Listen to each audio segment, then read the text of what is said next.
एक समय की बात है। एक छोटे से गांव में दो बहनें रहती थीं, रीना और सीमा। रीना बड़ी बहन थी। उसके कम पढ़े लिखे होने के कारण उसकी शादी एक गरीब किसान रमेश से हुई थी, जो दूसरों के खेतों में मजदूरी करता था, और रीना दूसरों के घरों में झाड़ू पोछा का काम किया करती थी। दोनों पति पत्नी मिलकर खूब मेहनत करते थे, तभी जाकर उनके घर में चूल्हे जुड़ते थे। वहीं छोटी बहन सीमा बहुत सुंदर थी, जिस कारण उसकी शादी एक अमीर व्यापारी राजेश से हुई थी। शादी के बाद से ही सीमा को अपने रूप और धन का घमंड हो गया था। सीमा हमेशा अपनी बड़ी बहन को ताने मारती और नीचा दिखाने का कोई मौका नहीं छोड़ती। जब भी रीना उसके घर जाती, सीमा की बातें उसके दिल को छलनी कर देती। एक दिन रीना सुबह सुबह अपने काम पर जा रही थी, तभी उसे रास्ते में उसकी छोटी बहन सीमा मिली। दीदी, तुम्हें देखकर तो यही लगता है कि गरीबी सच में बहुत बुरी चीज होती है। तुम्हारे हाथ तो देखो, कितने कठोर हो गए हैं दूसरों के घरों में काम करते करते, और ये कपड़े लगता है बरसों से बदले ही नहीं। सीमा, हम गरीब हैं लेकिन मेहनत से कमाते हैं। भगवान ने हमें जो दिया है उसमें खुश रहते हैं। हाँ हाँ, खुश तो दिख ही रही हो, लेकिन क्या करूं, मुझे तो आदत नहीं कि मैं तुम्हारे जैसे गरीबों से ज्यादा बातें करूं। वैसे भी मैं और राजेश जी तो शहर के बड़े लोगों के साथ उठते बैठते हैं। तुम्हारी तरह धूल मिट्टी में सने लोग हमारे घर आते भी नहीं। रीना की आंखों में आंसू आ जाते हैं, लेकिन वह कुछ नहीं बोलती। वह जानती है कि सीमा अब बदल चुकी है। वह चुपचाप वहां से अपने काम पर चली जाती है। समय बीतता गया। एक दिन रीना के पति रमेश की तबीयत अचानक बहुत खराब हो गई। कई दिनों तक इलाज कराने के बाद घर की सारी जमा पूंजी खत्म हो गई। अब रीना के पास खाने तक के पैसे नहीं बचे। रात का समय। रीना अपने पति के पास बैठी है, जो खाट पर लेटे कराह रहे हैं। रीना, अब तो लगता है मैं ज्यादा दिन नहीं बचूंगा। हमारे पास तो अब कुछ भी नहीं बचा, बच्चे भी भूखे हैं। नहीं रमेश, ऐसा मत कहो, मैं कुछ न कुछ इंतजाम कर लूंगी। मैं अपनी छोटी बहन से पैसे मांगने जाऊंगी। अगले दिन रीना सीमा के घर जाती है। सीमा दरवाजे पर खड़ी होती है, जबकि रीना अंदर जाने की इजाजत मांगती है। ओहो दीदी, क्या बात है, इस बार किस लिए आई हो? सीमा, रमेश की तबीयत बहुत खराब है। हमारे पास इलाज के पैसे नहीं बचे। बस थोड़े पैसे उधार दे दो, हम बाद में चुका देंगे। ओह दीदी, कितनी बुरी बात है, लेकिन अफसोस अभी तो मेरे पति सारा पैसा लेकर गांव की जमीन खरीदने गए हैं। तुम पहले आती तो शायद कुछ मदद कर पाती। लेकिन सीमा, तुमसे थोड़ा बहुत तो मिल ही सकता है। अरे दीदी, अगर मैं हर गरीब रिश्तेदार की मदद करने लगी तो फिर मेरा क्या होगा? रीना की आंखों में आंसू आ जाते हैं। वह चुपचाप वहां से लौट जाती है। सीमा ने आज तक उसकी कोई मदद नहीं की। एक दिन रीना ने सोचा, सीमा ने तो पैसे देने से मना कर दिया, अब मैं क्या करूं? एक काम करती हूँ, मैं अपने बड़े भैया के घर जाती हूँ, वह मुझे पैसे देने से मना नहीं करेंगे। रीना अपने बड़े भाई के घर पैसे मांगने निकल जाती है। भाभी, भैया घर पर है? नहीं, तुम्हारे भैया घर पर नहीं है, किसी काम के सिलसिले से शहर गए हैं। कोई काम है तो मुझे बताओ। भाभी, हमें कुछ पैसों की जरूरत है, रमेश बहुत बीमार है। देखो रीना, तुम जानती हो कि तुम्हारे भैया घर पर नहीं है, और वैसे भी हमारे घर पर भी बहुत खर्चे होते हैं। हर किसी की मदद करना हमारे बस की बात नहीं है। भाभी, मैं कसम खाती हूँ, जैसे ही हालात सुधरेंगे मैं पैसे लौटा दूंगी। मैंने कह दिया ना, हमारे पास पैसे नहीं हैं। अब और कुछ सुनना है क्या? रीना की आंखों से आंसू टपक पड़ते हैं। वह चुपचाप वहां से चली जाती है और अपने घर के दरवाजे के बाहर बड़ी उदास मन से बैठ जाती है। उसे कुछ समझ नहीं आता कि वह क्या करे। गर्मियों की दोपहर लू के थपेड़े चल रहे थे। गांव की गलियों में धूल उड़ रही थी। तभी एक बूढ़े साधु बाबा हाथ में भिक्षा पात्र लिए गांव में प्रवेश करते हैं। उनके चेहरे पर तेज था, पर उनकी हालत देखकर लग रहा था कि वह कई दिनों से भूखे हैं। सबसे पहले वह सीमा की हवेली के दरवाजे पर पहुंचते हैं। कुछ भिक्षा दे दो, कई दिनों से भूखा हूँ। चले आते हैं भिखारी कहीं से भी। यह हवेली कोई दानशाला नहीं है। चलो भागो यहाँ से। साधु बाबा कुछ क्षण खड़े रहते हैं, फिर निराश होकर वहां से आगे बढ़ जाते हैं। वह धीरे धीरे चलते हुए रीना की झोपड़ी के सामने पहुंचते हैं। बेटी, कुछ खाने को मिलेगा? बाबा कृपया बैठ जाइए, मेरे पास ज्यादा कुछ नहीं है, पर जो भी है आप स्वीकार कीजिए। रीना अंदर से थोड़ा सत्तू और गुड़ लाकर बाबा को देती है। बेटी, तूने तो मेरा हृदय प्रसन्न कर दिया। मैं तेरे उपकार का बदला कैसे चुकाऊं? बाबा, मेरे घर में मेरे पति बहुत दिन से बीमार है। मैं सबसे मदद मांगी, पर किसी ने मेरी मदद नहीं की। आप उन्हें बस आशीर्वाद दे दीजिए कि वह बहुत जल्दी ठीक हो जाए, और मुझे कुछ नहीं चाहिए। साधु बाबा अपनी झोली में हाथ डालते हैं और एक चमकता हुआ मिट्टी का घड़ा निकालते हैं। बेटी, यह घड़ा तेरे लिए है, तुम इसे रख लो। पर बाबा, मैं इस घड़े को क्या करूंगी? पहले से ही मेरे घर में घड़े रखे हुए हैं। बेटी, यह ऐसे वैसे खड़े नहीं हैं। तुम्हारे घर में घुसते ही तुम्हारे हर दुख को दूर कर देंगे, और इस घड़े में से जो भी निकलेगा वह तुम्हारे कर्मों का फल होगा।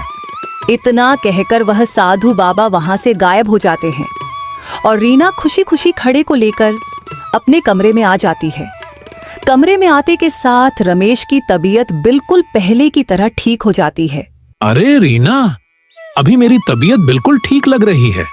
कुछ देर पहले ही मुझे बिस्तर से उठने का बिल्कुल भी मन नहीं कर रहा था। अब देखो, मैं तुम्हारे सामने खड़ा हो गया हूँ। हाँ रमेश, तुम बिल्कुल ठीक हो गए हो।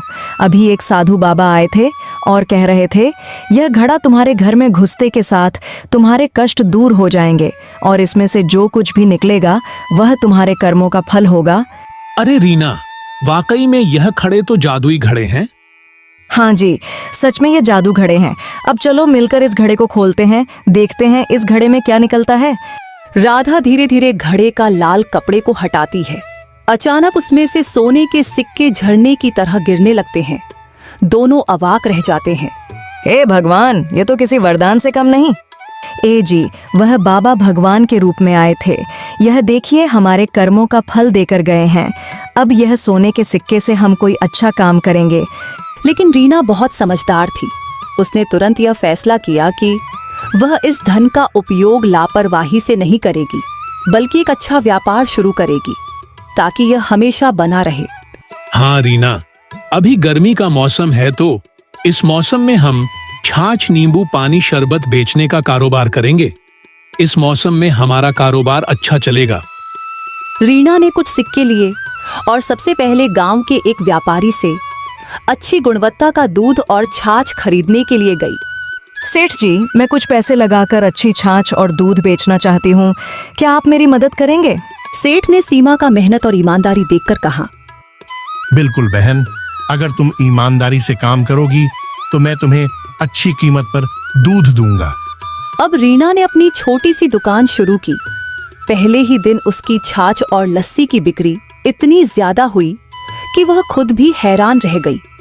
अब रीना का व्यापार चल निकला था। गांव के लोग उसकी मेहनत और ईमानदारी की सराहना करने लगे। लेकिन जब यह खबर उसकी छोटी बहन सीमा तक पहुंची तो वह जल भुन गई। कल तो यह मुझसे पैसे की भीख मांगने आई थी, आज अचानक इतना पैसा इसके पास कैसे आ गया जो यह लस्सी का व्यापार शुरू कर दी, और उसका पति रमेश भी ठीक हो गया। मुझे इसका पता लगाना ही होगा। सीमा परेशान होकर अपने कमरे में इधर उधर टहल रही थी। फिर वह तुरंत चुपके से रीना के घर के दरवाजे के बाहर खड़ी हो जाती है और उन लोगों की सारी बात सुनने लगती है। ए जी, आज हमारा पहला दिन ही बहुत अच्छी कमाई हुई। यह सब उस साधु बाबा की वजह से हो रहा है। अगर वह साधु बाबा मुझे जादुई घड़ा नहीं देते तो आज हम लोग इस मुकाम तक नहीं होते। हाँ रीना, उस साधु बाबा का एहसान मैं जिंदगी भर नहीं भूलूंगा। आज इसी घड़ा की वजह से मुझे नई जिंदगी मिली है, वरना मैं बहुत दिनों से बीमार था, फिर भी ठीक नहीं हो रहा था। वह साधु बाबा भगवान से कम नहीं है। अच्छा, तो इसका मतलब ये लोग के पास एक साधु बाबा ने जादुई घड़ा देकर गए हैं। एक काम करती हूँ, अभी मैं यह ठहरती हूँ। ये लोग के सो जाने के बाद मैं इस घड़े को चुरा कर ले जाऊंगी। फिर सीमा ने रमेश और रीना के सो जाने का इंतजार करती है। वे लोग जैसे ही सो जाते हैं वह तुरंत घर के अंदर जाती है और घड़े को जैसे ही हाथ लगाती है वह घड़ा उड़कर दीवार में चिपक जाता है और उसमें से एक गंभीर आवाज आती है, ए मूर्ख लालची घमंडी औरत, धन का घमंड करने वाला सदा दुखी रहता है। सच्ची अमीरी ईमानदारी और मेहनत में होती है। अगर तूने अपनी बुरी सोच नहीं बदली तो यह घमंड तुझे बर्बाद कर देगा। ये सुनते ही सीमा के हाथ पैर कांपने लगे और वह तुरंत ही घड़े को छोड़कर वहां से भाग गई और यह बात उसने किसी को नहीं बताई। अगले दिन सीमा ने अपने खास नौकर रामलाल को बुलाया। रामलाल, यह रीना की दुकान बहुत तेजी से चल रही है और मैं इसे बिल्कुल बर्दाश्त नहीं कर सकती। मुझे कोई ऐसा तरीका बताओ जिससे उसकी दुकान बर्बाद हो जाए। रामलाल थोड़ा सोचकर बोला, मालकिन, अगर लोगों को लगने लगे कि उसकी छाछ गंदे पानी से बनते हैं तो उसकी दुकान अपने आप बंद हो जाएगी। तू सच कह रहा है? अगर लोग ही उसकी दुकान पर आना बंद कर देंगे तो वह खुद ही गरीब बन जाएगी। लेकिन यह काम हमें चालाकी से करना होगा। अगले ही दिन सीमा ने अपने कुछ नौकरों और गांव के कुछ चालाक लोगों को पैसे देकर एक योजना बनाई। उन लोगों को रीना की दुकान पर जाकर छाछ पीनी थी और फिर जोर जोर से यह कहना था कि छाछ में गंदगी मिली हुई है। सुबह सुबह रीना ने अपनी दुकान खोली। ग्राहक धीरे धीरे आने लगे। तभी सीमा के भेजे हुए लोग दुकान पर पहुंचे और छाछ पीने लगे।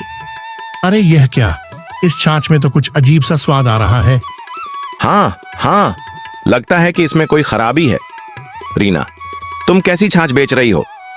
दुकान पर खड़े अन्य ग्राहक चौंक गए। वे भी आपस में कानाफूसी करने लगे। तभी एक और आदमी बोला, अरे भाई, मैंने सुना था कि रीना के यहाँ की छाछ अच्छी होती है, लेकिन यह तो कुछ गड़बड़ लग रही है। भाइयों, मेरी छाछ में कोई खराबी नहीं है। अगर किसी को यकीन न हो तो मैं अभी और छाछ निकाल कर पिलाती हूँ। लेकिन सीमा के लोग तो पहले से ही अफवाह फैलाने आए थे। वे वहां से चिल्लाते हुए चले गए। भाइयों, ध्यान रखना, रीना की छाछ में गड़बड़ है, कोई इसे मत पीना। गांव के बाकी लोग भी थोड़ा डर गए। धीरे धीरे रीना की दुकान पर भीड़ कम होने लगी। शाम तक रीना के पास बहुत कम ग्राहक आए।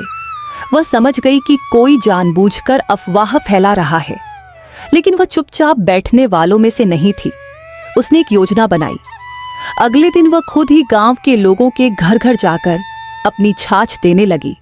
उसने लोगों से कहा, बिना पैसे दिए मेरी छाछ को पीकर देखो। अगर तुम्हें कुछ भी गलत लगे तो मुझसे कहो। गांव वालों ने छाछ पी और पाया कि वह बहुत ही स्वादिष्ट और ताजी थी। अब लोगों को समझ आने लगा कि कोई साजिश हो रही है।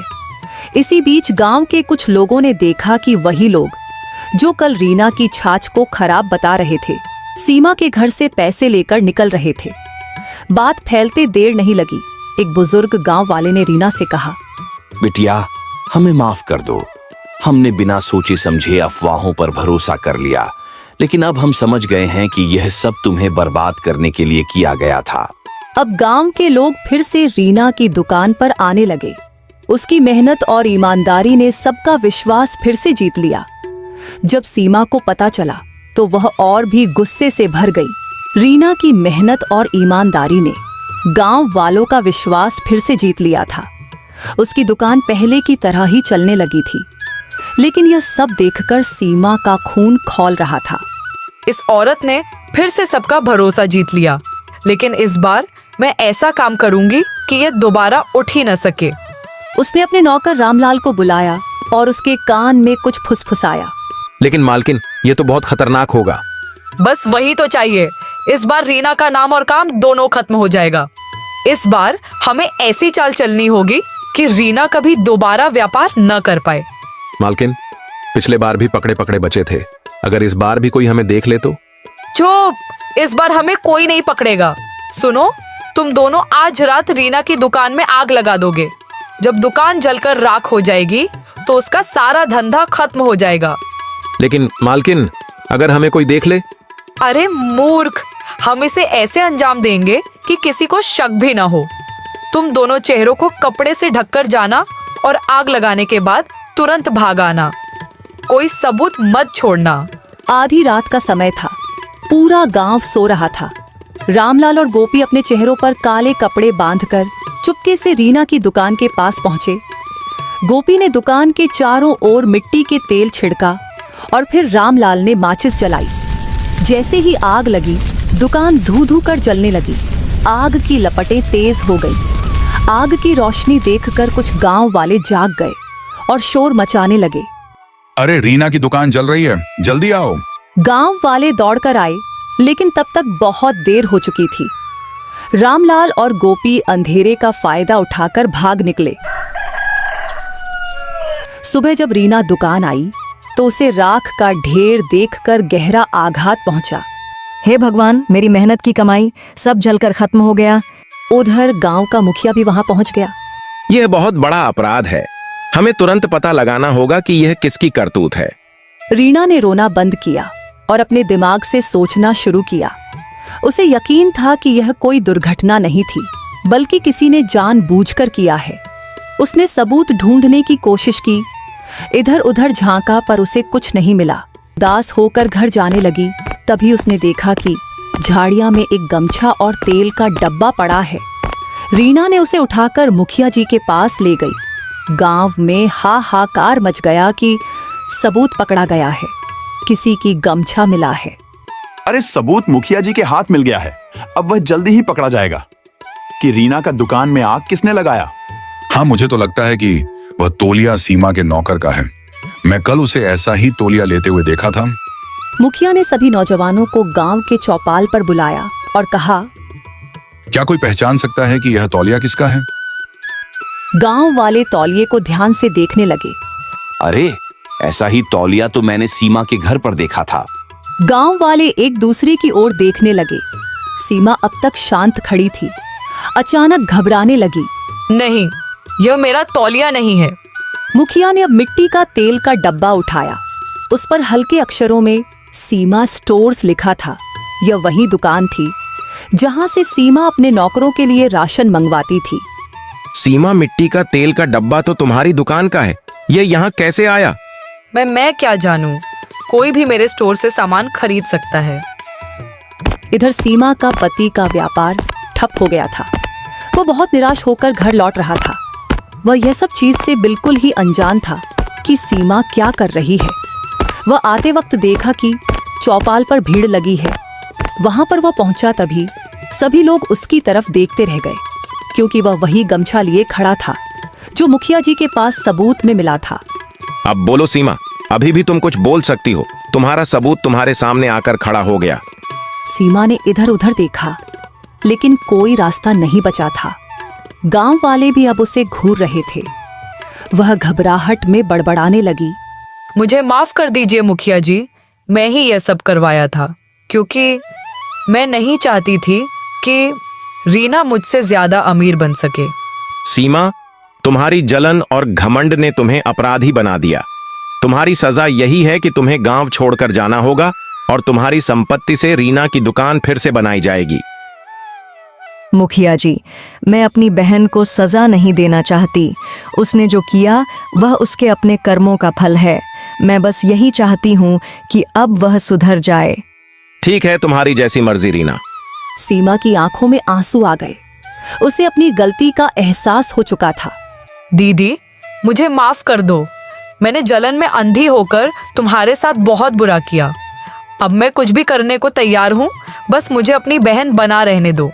रीना ने अपनी बहन को गले लगा लिया। गांव वालों को रीना की दरियादिली देखकर बहुत अच्छा लगा। अब सीमा को अपनी गलती का एहसास हो चुका था।